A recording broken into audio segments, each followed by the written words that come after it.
I love Tekken 8. I always have, despite what some of my negative videos might have had you think. With this being said, I think it's pretty clear that the game has not been in the best place up until now. There's been tons of character and system balancing issues giving this game a bad reputation, along with some pretty big mistakes from developers, like the god-awful first battle pass.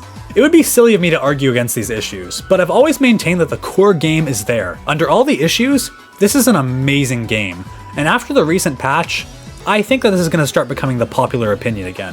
One thing that a huge amount of people take for granted is how receptive the Tekken team has been to community feedback thus far.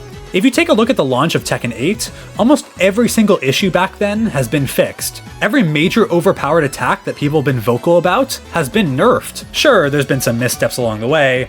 They accidentally buffed Azucena's famous while-running 3-2 before nerfing it, but I think we take for granted what we really have here.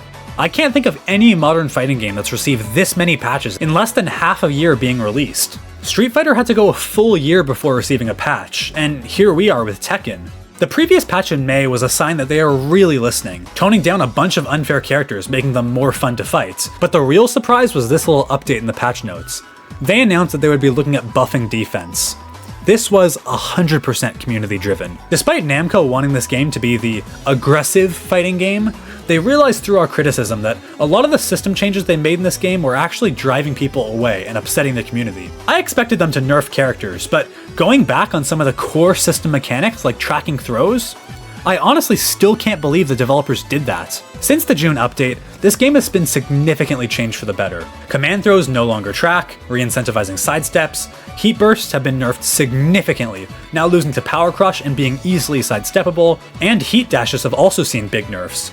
That awful situation where your opponent is just pressuring you at the wall in heat, and you've taken like 30% of your HP and chip, and then they decide to heat dash, giving them 1,000,000+ frames and a guaranteed mix-up, that's gone. It's just been removed. These situations where you felt helpless with no counterplay to be found are largely gone now, making the game feel more fair and more fundamental based than ever before. Pretty much every heat smash has also been nerfed, to the point where they can be sidestepped pretty easily, and thank God for that. I'm jealous of the new players who weren't there to experience Devil Jin and June's heat smashes at launch.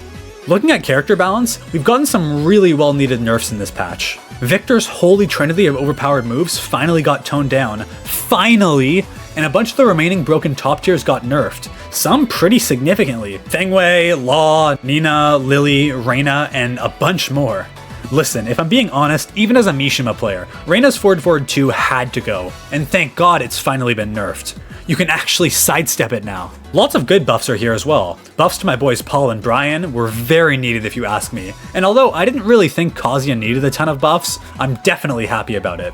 There's still certainly some characters who flew under the radar. I'm looking at you. And also characters I want to see buffed. Seriously, if I keep playing Devil Jin right now, I'm actually going to lose my mind. But I honestly think the game is more balanced than most other fighting games right now. Besides a couple of rare examples, pretty much every character just feels super strong. You don't often see bottom tiers beating the best players in the world in other fighting games. And you probably also don't have people constantly in your chat claiming the bears are actually secretly top tier. Almost every low tier in this game has a huge chunk of people who think they're broken, and that's just so fun to see. The difference between the best and worst character has never been smaller, to the point where making tier lists for this game has actually become very difficult. Like, how do I distinguish between B and C tier when every character is just super good? This recent update is a rare case of just making everyone happy. The casuals are happy, ranked warriors like me are happy, and the veteran pro players are happy. And this is naturally very good for the life and longevity of the game. Remember, the competitive scene in this game has only just begun, and this patch has served to keep people passionate for the game. I really just see positivity everywhere, and that's kind of weird to see in the Tekken community. Yeah, I still don't like their monetization practices, but in terms of the game itself, I think this is a great spot for it to be in. Only time will tell if this period of peace and happiness lasts in the community. I mean, who knows? There could be a whole new set of ridiculously overpowered moves and characters that haven't even been discovered yet. But the balance team has given me faith that even if that were to happen, they'll fix it. If we're lucky, the launch months of Tekken 8 will be seen as the short, dark days of the game, before it became the best fighting game on the market. Sorry to interrupt this video, but if you guys are enjoying this and want to support more scripted Tekken 8 video essays like this, please consider subscribing to support the channel. I hate doing these, but the YouTube algorithm can be pretty scary and random, so I really appreciate you guys helping me out so I can move closer to my dream of hopefully one day doing these little videos as my job. Thank you guys so much, and let's get back to the video. In addition to this amazing recent patch, Namco has also given us a glimpse of what's to come in future seasons, and with what we know, I can't see the game losing relevance anytime soon.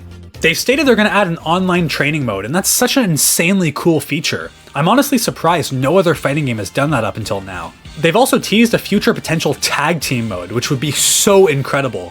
If it were to function like the Tekken tag games and you could just play it within Tekken 8 whenever you want, this would pretty clearly become the definitive Tekken game. And that's not to mention other smaller stuff like adding story chapters for DLC characters. Why don't more fighting games do this? The future of this game is bright, and this June patch has solidified this. We are back, and there's never been a better time to be a Tekken fan right now. Listen, if Knee's happy, I'm happy. So yeah, long story short, I think the game is pretty much saved, and I've never been more motivated to grind the game and make content with you guys. But really quick while I have you guys here, let's quickly talk about some changes I still want to see, that I think if they were changed, would pretty much make this the best fighting game by far. And we're going lightning round here. Number 1, the best of 3 has to go. At least in quick play, but preferably in both modes. We're at the point in the game where we really need to actually start learning matchups, and it makes it so incredibly hard to do so when all I get is 2 games against a Zafina player a month. Please fix this. Even first to 3 would be better, but I actually think first to 5 is the perfect cap for ranked. In quick play, we should be able to infinitely rematch. I can't think of a single reason anyone could justify quick play not being infinite rematch. It just doesn't make any sense.